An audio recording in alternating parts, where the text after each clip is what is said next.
പിതാവിൻ്റെയും പുത്രൻ്റെയും പരിശുദ്ധാത്മാവിൻ്റെയും നാമത്തിൽ ആമേൻ. ഈശോ മിശിഹായ്ക്ക് സ്തുതിയായിരിക്കട്ടെ. നോമ്പുകാലത്തിൻ്റെ അവസാന കാലഘട്ടങ്ങളിലേക്ക് നമ്മൾ കടന്നു വരികയാണ്. ഇന്ന് നമ്മൾ ധ്യാനിക്കുന്നത് പിശാചിൻ്റെ ഉപദ്രവങ്ങൾ.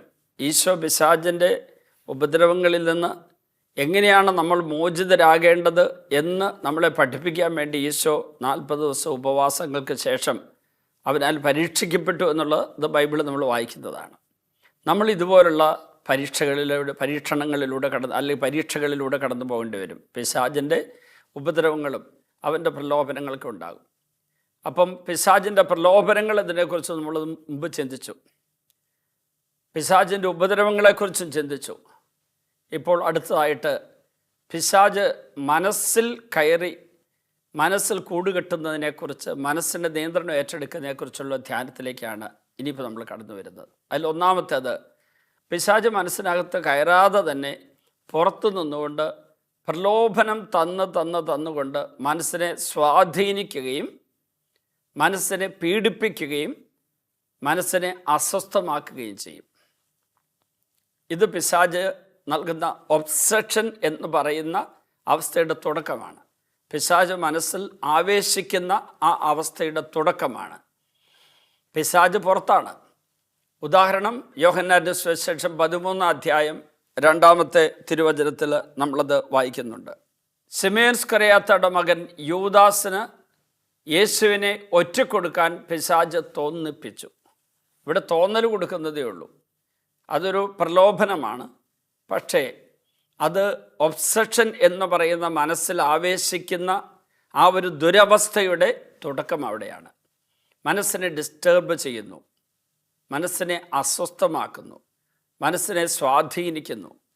മനസ്സിനെ നിയന്ത്രണം ഏറ്റെടുക്കാനുള്ള പിശാചിൻ്റെ ശ്രമമാണ് ഇവിടെ നടക്കുക.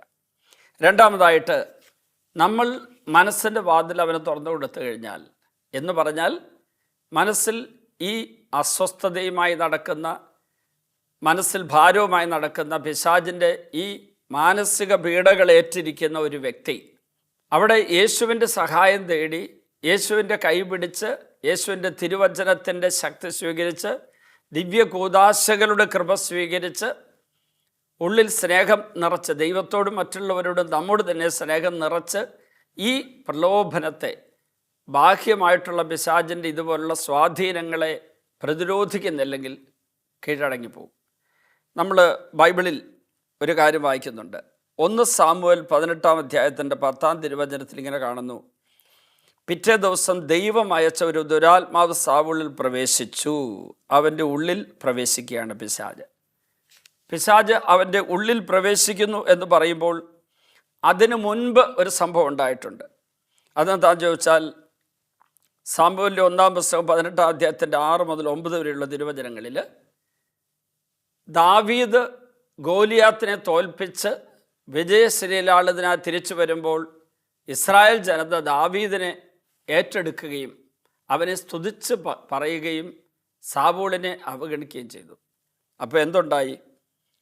വിജയശ്രീലാളിതനായി തിരിച്ചു വന്ന ദാവീദിനോടുള്ള ജനങ്ങളുടെ ഈ പെരുമാറ്റത്തിലും പ്രതികരണത്തിലും സാവൂളിന് ഇഷ്ടക്കേട് തോന്നി.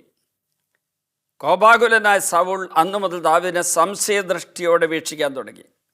ഈ സംശയദൃഷ്ടിയോടെ വീക്ഷിക്കാൻ തുടങ്ങുമ്പോൾ സാത്താൻ അവന് സമ്മാനിച്ചതായിരുന്നു അവൻ്റെ സംശയങ്ങളും അതുപോലെ അസ്വസ്ഥതകളും. സൗളിൽ അപകർഷതയുണ്ടായി, അമർഷമുണ്ടായി, കോപമുണ്ടായി. അങ്ങനെ സാത്താൻ അകത്തേക്ക് പ്രവേശിക്കാനായിട്ട് ഒരുങ്ങുകയാണ്. അത് കഴിഞ്ഞിട്ടുണ്ടായൊരു കാര്യം ഇവിടെ പറഞ്ഞിരിക്കുകയാണ്. സാവൂളിൻ്റെ അനുസരണക്കേട് വഴി അവന് കൃപാചോർച്ചയും അധികാരനഷ്ടവും അഭിഷേകമില്ലായ്മയും ഉണ്ടായതായിട്ട് നമ്മൾ കാണുന്നുണ്ട്. 1 സാമുവേൽ 15 അധ്യായത്തിൽ ഇവിടെ വിവരിച്ചിരിക്കുന്ന ദുരന്തം സംഭവിക്കാതിരുന്നിരുന്നെങ്കിൽ, അതായത് അനുസരണക്കേട് കാണിക്കാതിരുന്നിരുന്നെങ്കിൽ, ഗോലിയാത്തിനെ ഫിലിസ്തീനെ നശിപ്പിക്കാനുള്ള അധികാരവും അഭിഷേകവും ശക്തി ഒരുപക്ഷെ സാവൂളിന് ദൈവം കൊടുക്കുമായിരുന്നു. അങ്ങനെ കൊടുക്കാതിരുന്നത് കൊണ്ട്, അവനിങ്ങനെ ഒരു അഭിഷേകമില്ലായ്മയിൽ നിലനിന്നതുകൊണ്ട് പിശാച് അവനെ കയറി പീഡിപ്പിക്കുകയാണ്.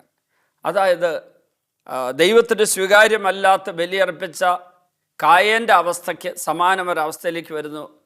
ഉൽപ്പത്തി 4:6-7 ഇതിനു മുമ്പ് നമ്മൾ ധ്യാനിച്ചതാണ്. നീ എന്തുകൊണ്ടാണ് കോപിച്ചിരിക്കുന്നത്, മുഖംപ്ലാനമായിരിക്കുന്നത് എന്തുകൊണ്ടാണ്? നീ ഉചിതമായിട്ട് പ്രവർത്തിച്ചിരുന്നെങ്കിൽ നീ സ്വീകാര്യനായി തീരുമായിരുന്നു. നല്ലത് പ്രവർത്തിക്കാത്തതുകൊണ്ടാണ് പാപം വാതിൽക്കൽ ഇരിക്കുന്നതും അത് നിന്നിൽ താല്പര്യം വെച്ചിരിക്കുന്നതും അത് നിന്നെ കീഴടക്കാനുള്ള സാധ്യതയുണ്ടെന്ന് ദൈവം അവന് മുന്നറിയിപ്പ് കൊടുത്തതും. അപ്പോൾ ഇവിടെ ഗോലിയാത്തിനെ തോൽപ്പിച്ച ദാവീദിനെ ജനങ്ങൾ സ്വീകരിച്ചപ്പോൾ, അവനെ ആർപ്പ് വിളിച്ച് സ്വീകരിച്ച് അവനെ അഭിനന്ദനം ചൊരിഞ്ഞപ്പോൾ, അസ്വസ്ഥനും ദുഃഖിതനും നിരാശയ്ക്ക് അടിമപ്പെട്ടവനും അസൂയാലുമായിട്ട് സാവൂൾ മാറിക്കഴിഞ്ഞപ്പോഴേക്ക് പിശാച് അവൻ്റെ മനസ്സിലേക്ക് കയറുകയാണ്. നമുക്കറിയാം 1 സാമുവേൽ 18:10 പിറ്റേ ദിവസം ദൈവം അയച്ച ഒരു ദുരാത്മാവ് സാവൂൾ പ്രവേശിച്ച വെള്ള ട്രാൻസ്ലേറ്റ് ചെയ്ത് വെച്ചിരിക്കുകയാണ് ബൈബിളിൽ. സത്യത്തിൽ അതിനെ വായിക്കേണ്ടത് ദൈവം അനുവദിച്ച എന്നാണ്. ദൈവം അയച്ച ദുരാത്മാവെന്ന് പറയുമ്പോൾ പിശാചിനെ ദൈവം അയക്കുന്നുവെന്ന ഒരു തെറ്റായ ഒരു അറിവ് വരും. അത് തെറ്റാണ്. പിശാചിനെ അങ്ങനെ ദൈവം ഒരാളെ പീഡിപ്പിക്കാൻ വേണ്ടി അയച്ചു എന്ന് പറയുന്നത് ശരിയല്ല. പിശാച് മനുഷ്യരെ പീഡിപ്പിക്കാനായിട്ട് ചിലപ്പം ദൈവം അനുവദിക്കും. അങ്ങനെ അവൻ ആ സഹനത്തിലൂടെ ശുദ്ധീകരിക്കപ്പെടാൻ വേണ്ടി, അവനെ ചാസ്റ്റൈസ് ചെയ്യാൻ വേണ്ടി, ഇംഗ്ലീഷിൽ പറയും, അവനെ ശുദ്ധീകരിക്കാൻ വേണ്ടി. അപ്പോൾ എന്താ സംഭവിച്ചത്? അവന് പ്രവേശിച്ച ദുരാത്മാവ് സാവൂളിൻ്റെ എല്ലാ നടപടികളെയും പൈശാചിക സ്വഭാവങ്ങളെ ഉള്ളതാക്കി മാറ്റി. അവന് ഭ്രാന്തനെ പോലെ പുലമ്പിക്കൊണ്ടിരുന്നു. കിന്നരം വായിച്ചുകൊണ്ട് ദാവീദിനെ കൊന്നുപറഞ്ഞ് കൊല്ലാൻ ഉദ്യമിച്ചു. അതുപോലെ തന്നെ കർത്താവ് തന്നെ വിട്ട് ദാവീദിനോട് കൂടെയാണെന്ന് അറിഞ്ഞപ്പോൾ അവൻ ദാവീദിനെ ഭയപ്പെട്ടു. കർത്താവ് കൂടെയുണ്ടായിരുന്ന എല്ലാ ഉദ്യമങ്ങളും ദാവീദിന് വിജയം ഉണ്ടാകുന്നത് കണ്ടപ്പോൾ സാവൂൾ കൂടുതൽ ഭയപ്പെട്ടു. അപ്പം നോക്കിക്കുക, ഒന്നിന് പിറകെ ഒന്നായിട്ട് അവനിൽ അസൂയ ഉണ്ടാകുന്നു, ഭയമുണ്ടാകുന്നു, കൂടുതൽ ഭയമുണ്ടാകുന്നു, അവസാനം കൊന്നുകളയാൻ തീരുമാനമെടുക്കുന്നു. അതായത് യേശുവിനെ ഒറ്റക്കൊടുക്കാൻ യൂദാസിൻ്റെ മനസ്സിൽ പിശാച് തീരുമാനമെടുപ്പിച്ചതുപോലെ അതിനു മുമ്പ് തോന്നിപ്പിച്ചതേ ഉണ്ടായിരുന്നുള്ളൂ. യോഹന്നാൻ 13:2.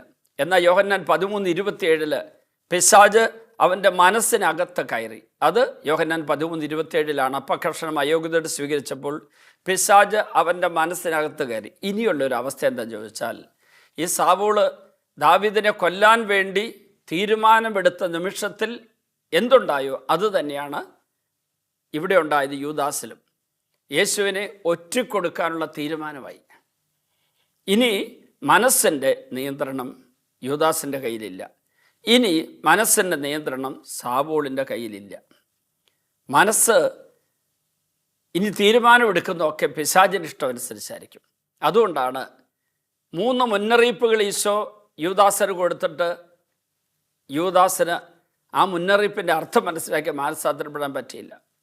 യോഹന്നാൻ 13:21 മുതലുള്ള തിരുവചനങ്ങളിൽ നിങ്ങൾ 12 പേരിൽ ഒരാൾ എന്നെ ഒറ്റിക്കൊടുക്കുമെന്നുള്ള 1-ാമത്തെ മുന്നറിയിപ്പ്, ഞാൻ ആർക്ക് അപ്പക്കഷം കൊടുക്കുന്നു അവനെന്നെ ഒറ്റിക്കൊടുക്കുന്നുള്ള 2-ാമത്തെ മുന്നറിയിപ്പ്, യൂദാസ് എന്നെ ചെയ്യാനുള്ളത് വേഗം പോയി ചെയ്യുക എന്ന് പറഞ്ഞ 3-ാമത്തെ മുന്നറിയിപ്പ്. ഈ 3 മുന്നറിയിപ്പും അവന് മാനസാന്തരം ഉണ്ടാക്കിയില്ല.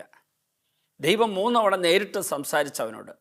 ഇതുപോലെ തന്നെ സാവൂളിനും അനേകം അവസരങ്ങളിൽ കർത്താവ് ദാവീദിൻ്റെ കൂടെയാണെന്ന് അറിഞ്ഞിട്ട് പോലും സാവൂളിന് മാനസാന്തരപ്പെടാൻ പറ്റുന്നില്ല. അതുകൊണ്ടാണ് സാവൂളിന് രാജാധികാരം നഷ്ടപ്പെട്ടതും പിന്നീട് ദാവീദ് രാജാവാകേണ്ട ആ അവസ്ഥയുണ്ടായത്. പ്രിയപ്പെട്ടവരെ, നമ്മുടെ ധ്യാനത്തിൻ്റെ വളരെ പ്രധാനപ്പെട്ട ഒരു ചിന്തയിലേക്ക് നമ്മൾ വരണം. നമ്മുടെ മനസ്സിനെ എപ്പോഴും ഇങ്ങനെ ദൈവോന്മുഖമാക്കി വെച്ച് ഓരോ നിമിഷവും ചിന്തകളാണല്ലോ മനസ്സിൻ്റെ വ്യാപാരം. ആ ചിന്തകളെ, അതിലൂടെ വരുന്ന വികാരങ്ങളെ, ഭാവനകളെ, ആലോചനകളെ, തീരുമാനങ്ങളെ എല്ലാറ്റിനും തന്നെ ദൈവത്തോട് ചേർത്ത് വെച്ചില്ലെങ്കിൽ നടപടികൾ ദോഷമുള്ളതായിട്ട് മാറും. ആക്ട് എന്ന് പറയുന്ന നടപടി, പ്രവൃത്തി, നമ്മുടെ വായിൽ നിന്ന് വീഴുന്ന ഒരു വാക്ക്, ഒരു പ്രതികരണം, അല്ലെങ്കിൽ ഏതെങ്കിലും ഒരു നടപടി, അത് അഭിഷേകമില്ലാത്തതും ദൈവഹിതത്തിന് വിരുദ്ധവുമായി മാറുന്നത് എന്തുകൊണ്ടാണ്? അതിനു മുമ്പേ തന്നെ നമ്മുടെ മനസ്സിൻ്റെ നിയന്ത്രണം എപ്പോഴോ നമ്മൾ പിശാചിന് വിട്ടുകൊടുത്തു. ഈ നോമ്പ് കാലത്ത് നമുക്ക് തമ്പുരാൻ്റെ മുമ്പിൽ ധ്യാനിച്ച് നോക്കാം.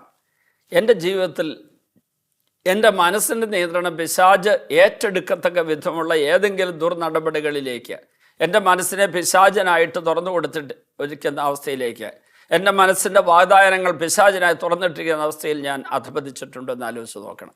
എൻ്റെ മനസ്സിനെ എപ്പോഴും ദൈവോന്മുഖമായി തിരിച്ചു വെക്കണം. അതിന് ദൈവിക ചിന്ത മനസ്സിൽ ഇടയ്ക്കിടയ്ക്ക് ഉണ്ടാക്കിക്കൊണ്ടിരിക്കണം. ഇടയ്ക്ക് ദൈവമേ എന്നൊരു വിളി, യേശുവേ എന്നൊരു വിളി, അത് നമ്മുടെ ഉള്ളിൽ നിന്നുണ്ടാകണം. അങ്ങനെ യേശുവെ നിന്ന് വിളിക്കുകയാണെങ്കിൽ തന്നെ ഒരു പലവിചാരം വന്നാലും, ഒരു അശുദ്ധ വികാരം വന്നാലും, ഒരു തെറ്റായ ആഗ്രഹം മനസ്സിൽ വന്നാലും, അരുതാത്തതിലേക്ക് ഒരു ആകർഷണം ഉണ്ടായാലും, യേശുവിൻ്റെ നാമം വിളിച്ചപേക്ഷിച്ച റോമ 10:13 കർത്താവിൻ്റെ നാമം വിളിച്ചപേക്ഷിക്കുന്ന എല്ലാവരും രക്ഷ പ്രാപിക്കും. അപ്പസ്തോല പ്രവർത്തനം 2:21 കർത്താവിൻ്റെ നാമം വിളിച്ചപേക്ഷിക്കുന്ന എല്ലാവരും രക്ഷ പ്രാപിക്കും. ജോയൽ 2:32 കർത്താവിൻ്റെ നാമം വിളിച്ചപേക്ഷിക്കുന്ന എല്ലാവരും രക്ഷ പ്രാപിക്കും.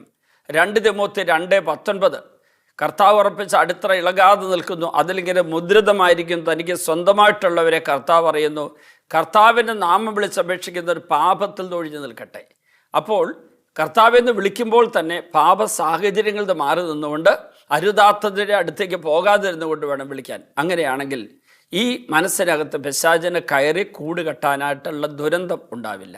നമുക്കതിനുവേണ്ടി പ്രാർത്ഥിക്കാം. ഈശോയെ, പിശാചിനെ എൻ്റെ ഉള്ളിൽ പ്രവേശിക്കാൻ ഞാൻ എൻ്റെ മനസ്സിൻ്റെ വാതിലുകൾ തുറന്നിടാതിരിക്കാനും എൻ്റെ മനസ്സ് എപ്പോഴും അങ്ങയോടുള്ള സ്നേഹം കൊണ്ടും അങ്ങയെക്കുറിച്ചുള്ള ചിന്ത കൊണ്ടും നിറച്ചിരിക്കാനും ഞാൻ ആഗ്രഹിക്കുന്നു. ഒരിക്കലും പിശാചിന് പ്രീതികരമായൊന്നും എൻ്റെ മനസ്സിൽ വരാതിരിക്കട്ടെ. അവന് സ്വീകാര്യമായതൊന്നും ചെയ്യാൻ ഇടവരാതിരിക്കട്ടെ. പിതാവിൻ്റെയും പുത്രൻ്റെയും പരിശുദ്ധാത്മാവിൻ്റെയും നാമത്തിൽ ആമേൻ.